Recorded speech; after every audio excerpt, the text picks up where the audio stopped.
Good morning, I'm Nathan Hager. And I'm Karen Moscow. Here are the stories we're following today.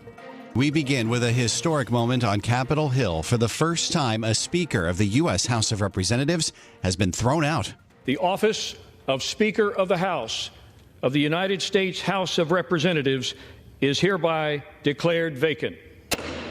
Kevin McCarthy was removed from his post after just 9 months in the job. 8 Republicans joined every Democrat present in a roll call vote against the Speaker, led by conservative firebrand Matt Gaetz.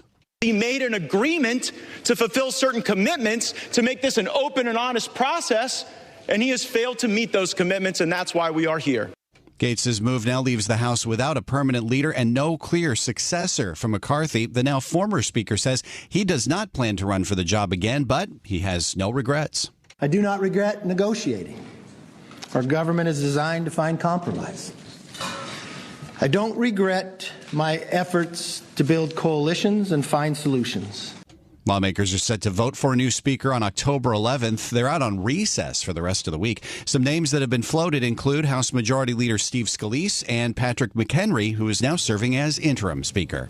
Well, Nathan, the reaction to McCarthy's ouster is still pouring in. Bloomberg political contributor Jeannie Sheehan-Zaino says it's shocking. Pretty much everything you say about politics today starts with the words unprecedented, historic, strange, and that's the sort of the position that we are in. And it just doesn't look like we are near the end of it at this point. A House in chaos, a continuing resolution gets us through the 17th of November. The date Bloomberg political contributor Jeannie Sheehan-Zaino mentioned is the next shutdown deadline. Henrietta Trey's managing partner and director of economic policy at Veda Partners says the odds are growing. But the odds of a shutdown have to start at 65% or higher. For my clients, I usually am at about 5%.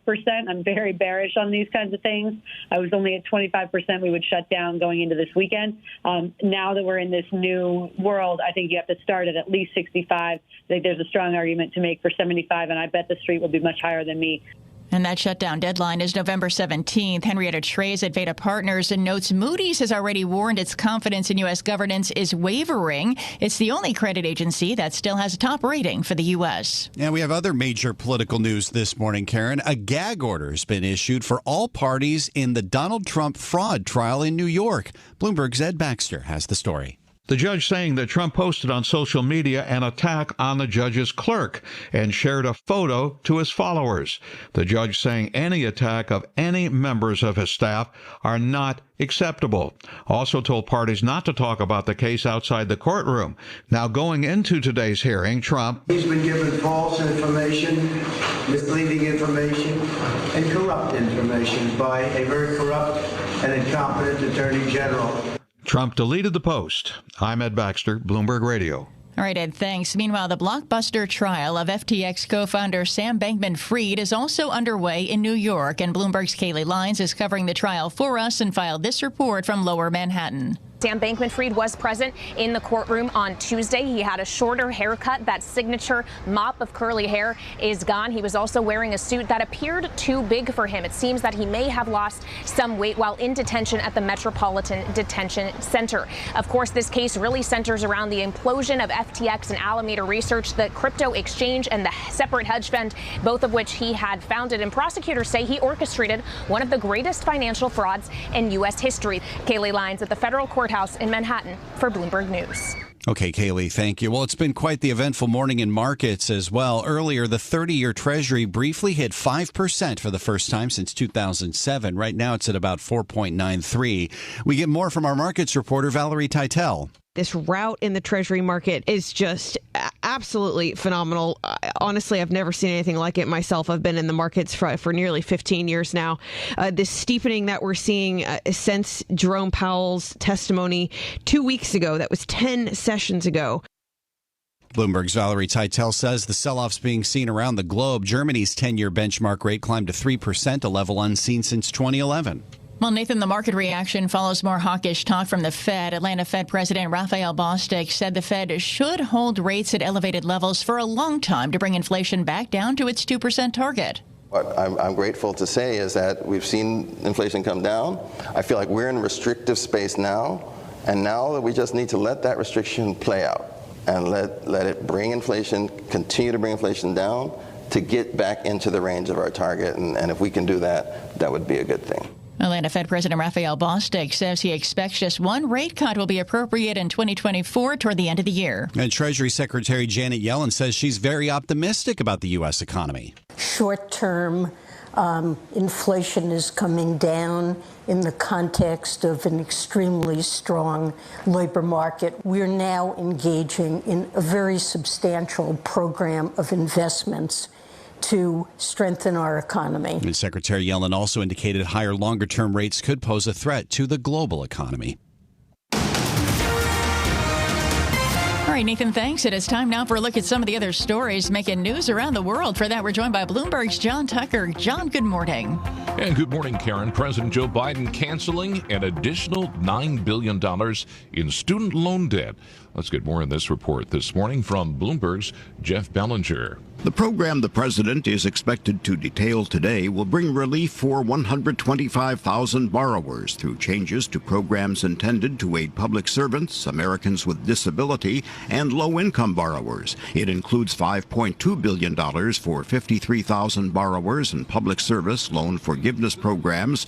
The administration also identified 51,000 additional borrowers who paid for at least 20 years but never got relief. It is the president's latest action to aid borrowers after the Supreme Court blocked his debt relief plan and as payments resume for millions of Americans. Jeff Bellinger, Bloomberg Radio. More than 75,000 healthcare workers preparing for the largest healthcare strike in U.S. history. This after talks between Kaiser Permanente and a coalition of employee unions have so far failed to produce a resolution. The strike set for today, it could interrupt health services for nearly 13 million people. The Justice Department unsealed indictments on several Chinese-based companies charged with shipping precursor chemicals used to produce fentanyl and other opioids into the U.S. Attorney General Merrick Garland. These companies advertise the sale of precursor chemicals online using different websites and social media platforms. They then ship the building blocks needed to create deadly drugs all over the world. The indictments charge 5 Chinese corporates and 8 Chinese nationals. A history-making meeting that focuses on the future of the Catholic Church being held at the Vatican today. Catholic bishops, nuns, and lay people from around the world gathering in Rome for a meeting that will tackle some of the most sensitive topics that the Church is facing. In a radical change, women and lay people will vote on specific proposals alongside bishops.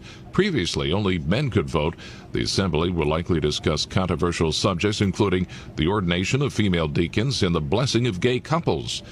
Global news 24 hours a day, powered by more than 2,700 journalists and analysts in more than 120 countries. I'm John Tucker. This is Bloomberg. Karen. All right, John, thank you. Well, we bring you the news throughout the day here on Bloomberg Radio. But now you can get the latest news on demand whenever you want it.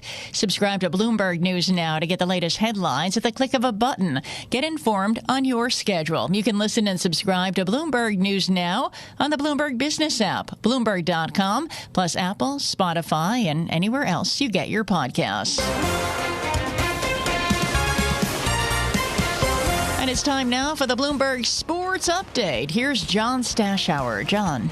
Karen, it was the longest losing streak in the history of North American professional sports. The Minnesota Twins had lost 18 consecutive postseason games. The streak is over. And the pitch. Swing, a high drive, deep left field, backing up Varsho on a run, turning, it's gone! Home run! Royce Lewis will touch them all. A 2-run shot to light them up here in Minneapolis.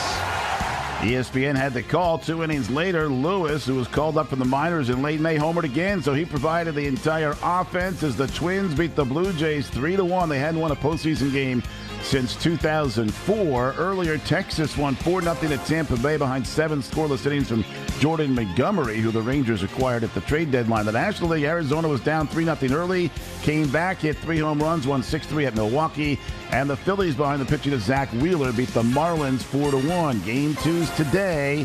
with the winners yesterday looking for series clinchers and the losers looking to win and force a decisive Game 3. In college football, Iowa has lost its starting quarterback Cade McNamara, the former Michigan QB, for the year. Torn ACL. There's going to be lineup changes in Pittsburgh. Steelers coach Mike Tomlin not happy about losing 30-6 to Houston. Those changes could include a quarterback change. That's because of an injury to Kenny Pickett. If he can't play Sunday against Baltimore, it'll be Mitchell Trubisky. John Stashower, Bloomberg Sports.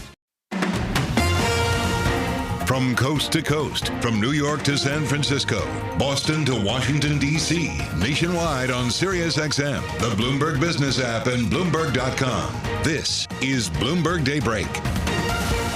Good morning. I'm Nathan Hager. It took 15 votes to elect Speaker McCarthy as House Speaker, Kevin McCarthy, but only one to kick him out after just 9 months on the job. Now, Congress is left without a permanent leader for the first time in its history, and it's raising tough questions about what comes next and Washington's ability to govern with another shutdown deadline a little more than a month away. So let's put some of those questions now to Terry Haynes, the founder of Pangea Policy.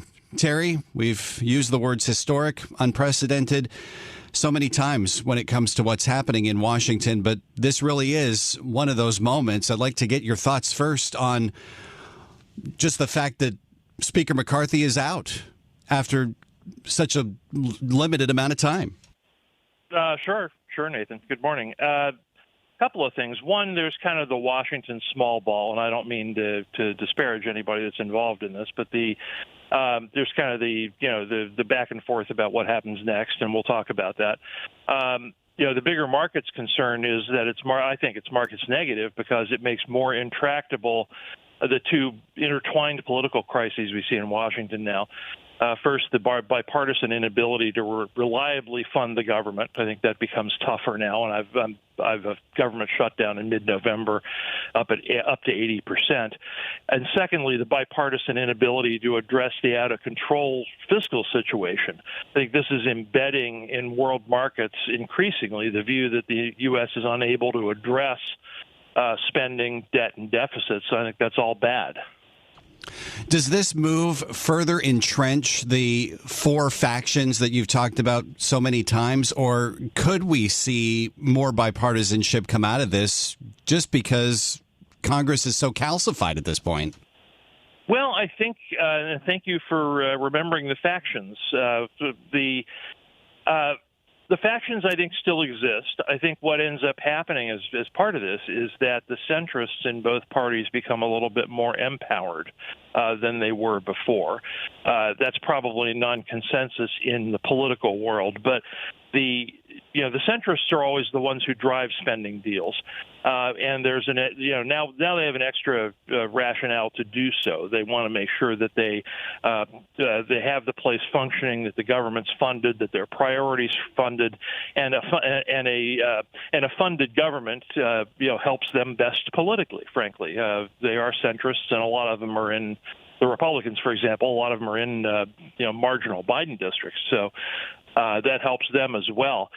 The big problem is going to be, of course, how long this lack of speaker goes on in the House. And I know that the interim speaker, Mr. McHenry, would like to have a speaker election next Wednesday.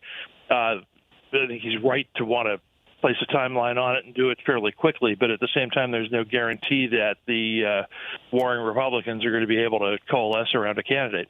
Yeah, we should talk about who some of these potential candidates are that are going to try to find some coalescence. We've heard Steve Scalise, the House Majority Leader, is already trying to bandy about where the interest lies for him. Who could we see potentially find some consensus around a potential speakership candidate?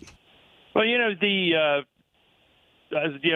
Scalise, of course, would want to move up. Mr. Emmer, the majority whip, would want to move up.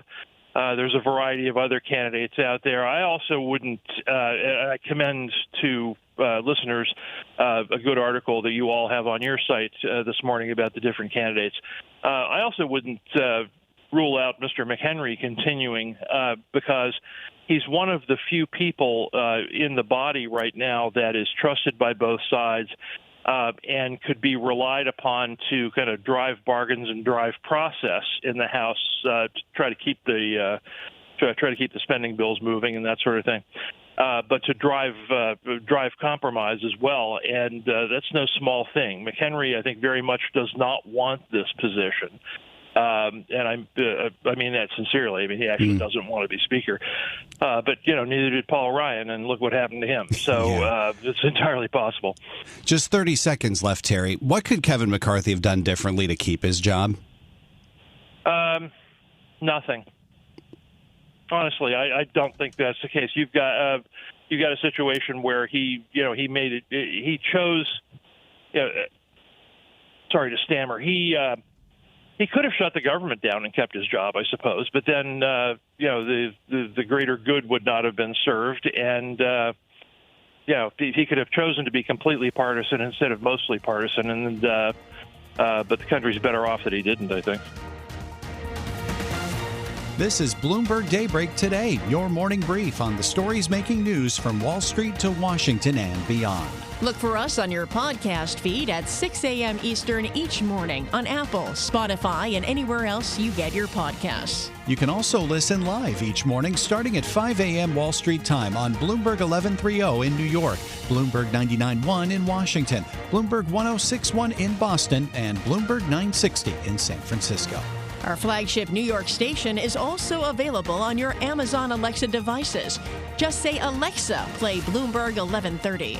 Plus, listen coast to coast on the Bloomberg Business app, Sirius XM Channel 119, the iHeartRadio app, and on Bloomberg.com. I'm Nathan Hager. And I'm Karen Moscow. Join us again tomorrow morning for all the news you need to start your day right here on Bloomberg Daybreak.